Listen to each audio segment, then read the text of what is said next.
How to overcome laziness. जो तुम्हारा सपना है वो, अब लड़की सपना की बात नहीं कर रहा हूं, तुम्हें लेजीनेस है इसका मतलब तुम्हारे पास कोई बड़ा सपना नहीं है। तो तुम्हारा मन कहता है पढ़े रहो, पढ़े से अच्छा घरे रहो, खटिया के ऊपर पड़े रहो। जिनके पास सपना है ना वो सो ही नहीं सकते। 4 बजे सुबह क्लास लेते हैं, सौरभ कांबले से पूछ लो, 4 o'clock in the morning, 4 AM to 7 AM। तो इसका मतलब जो तुम कह रहे हो ना लेजीनेस को ओवरकम कैसे करें, ये क्वेश्चन बता रहा है कि तुम्हारा सपना दमदार नहीं है। सपने और लड़की में अगर दम होगा तो आदमी को हिला देगी। सपने को मजबूत करो, ध्यान करो। Once you get connected with the eternal energy, मेरे पास कॉन्फिडेंस, बुद्ध का कॉन्फिडेंस देखो, अंगुलीमाल को पकड़ रहा है। कहां से आ रहा है? Connectivity. You are standing with the prime minister of India, will you be afraid of SHO, sub inspector, SSP, DM? No. Dhyan will connect you with your internal source of energy inside and the confidence will come. That is why my core emphasis in every class is to promote meditation. अब thought तुम्हारे मन में आया IAS नहीं बने तो, अब तुम्हारा मन कमजोर है तो उसने कहा नहीं बने तो भीख मांगेंगे, पापा भगा देंगे। अगर तुम्हारा मन मजबूत होगा तो वहीं दूसरा थॉट आएगा कि अबे नहीं बने तो मेंबर ऑफ पार्लियामेंट का चुनाव लड़ेंगे। लेकिन तुम कमजोर हो गए अंदर से, सोचना ही तो है। It's simply a thought process. IAS नहीं बने तो एक कमजोर मन सोचेगा कि भीख मांगने लगेंगे, मजबूत मन सोचेगा मेंबर ऑफ पार्लियामेंट का इलेक्शन लड़ेंगे। कॉन्फिडेंस बना रहेगा। पढ़ो बेटा, खूब मस्ती से पढ़ो, हंस हंस के पढ़ो, गा गा के पढ़ो, नाच नाच के पढ़ो। तुम पढ़ाई को इतना रिवर्स वे में लेते हो।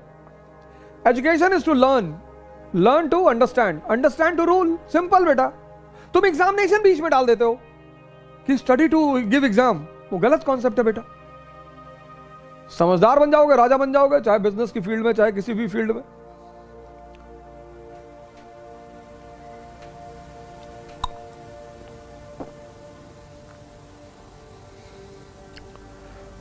So the blunder which you people do, you study with wrong concept. You have to qualify examination. No, you have to develop understanding.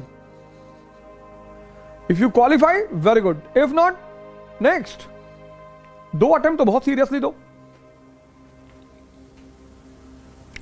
Allahabad में तुम देखो स्टोन एज से लोग रह रहे हैं, स्टोन एज से। हमारे एक दोस्त है, उनकी बिटिया ग्रेजुएशन में पहुंच गई है और वो तैयारी कर रहे हैं, जूनियर है बेसिकली हमारे, और हिंदू हैं। तो हमने कहा चलो तुम 40 साल तक कर लो और फिर मर जाओगे तो पुनर्जन्म हो जाएगा तुम्हारा, फिर करना। मुसलमानों को तो दिक्कत है, उनका पुनर्जन्म होता नहीं।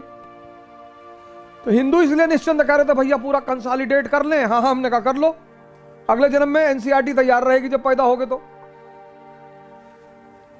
हो सकता है अगले जन्म में खड़ाक से तुरंत एक बार में हो जाए। तो वहां के तो बड़े बहुत इलाहाबाद में देखो, तुम जाओगे तो डर जाओगे क्लास में लड़कों को देखकर। मैं सेमिनार लेने गया तो मैंने कहा यार इतने बुजुर्ग लोग कहां से आ गए। तो हमने कहा आप लोग अपने बच्चों के साथ आए? अरे बोले बच्चों के साथ नहीं, हम खुद ही तैयारी कर रहे हैं। अरे मैंने कहा किस पीरियड से हो? उसी पीरियड से शुरू करेंगे, Gupta period, Rajput period, Turks, किस पीरियड से हो? अरे सर क्यों मजाक कर रहे हैं? 21 साल से तैयारी करो, 25 साल तक क्वालिफाई करो, वरना बाहर निकलो, एग्जाम देते रहो। तैयारी जिंदगी भर थोड़ी होगी।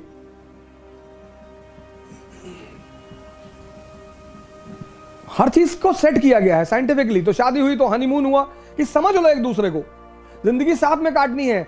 अपनी क्वालिटीज, अपनी पॉजिटिविटीज एक दूसरे से शेयर कर लो, बता दो कि भैया हम गांजा पीते हैं, इतना जान लो, तो सामने वाले को दुख ना हो। अब तुम शादी से पहले बड़ा आइडियल इमेज बनाए थे कि no no I hate tobacco, और शादी के बाद बना रहे हो तो बीवी को टेंशन हो जाएगी। फिर जिंदगी भर थोड़ी हनीमून कहते हैं कि नहीं नहीं 24 साल में हनीमून जाना ना। Honeymoon is basically that two people have married each other, so they should sit for 10 days 15 days properly, और they should share about themselves कि मुझे ये अच्छा लगता है, मुझे बुरा लगता है, ये है मेरी फिलॉसफी, ये है। उससे साथ रहने में बड़ी आसानी होती है। ऐसे तैयारी भी कम से कम 10 महीने की होती है, ज्यादा से ज्यादा 15 महीने की होती है। फिर the first attempt should be very serious attempt, वहां कुछ दूसरा काम नहीं करना है। The society will come to distract you, society will come. ये तुम्हारे पापा का बीपी बहुत हाई रहता है, और पापा का बीपी हाई रहता है लेकिन मरोगे तुम ही, तुम टेंशन ना लो, ये सोसाइटी तुम्हें डिस्ट्रैक्ट करेगी। यार तुम्हारी 2 बहनें, उनकी शादी करनी हो जाएगी, तुम क्या टेंशन ले रहे हो, तुम्हारा घर लूटेंगे और तुम्हारा घर लूट के बेच के उसी से शादी करवाएंगे घर वाले लड़कियों की, अपने घर की। ये तुम्हें इनडायरेक्टली टेंशन दे रहे हैं समाज, इसी से तुम्हें बचना है। कुछ 99% लोग दुनिया में डायरेक्टली तुमसे कभी नहीं कहेंगे कि डोंट बी एम्बिशियस, इनडायरेक्टली कहेंगे कि 10 लाख लड़के एग्जाम देते हैं और सिर्फ 1000 लोग का होता है, तो 1000 का होता है ना, तो हम हैं 1000 में, हम तो 3-4 सीट मार देंगे। 1000 का होता है ना। हाँ नहीं नहीं, शर्मा जी का लड़का गया था, पागल हो गया, दुबे जी का लड़का लौट के आया, तुम्हारे जैसे आदमी को मार भी डाला, बार बार अटेम्प्ट पूछ रहे थे, और तुम्ही से कैरियर शुरू करेंगे, तुम्हारी गर्दन काट देंगे।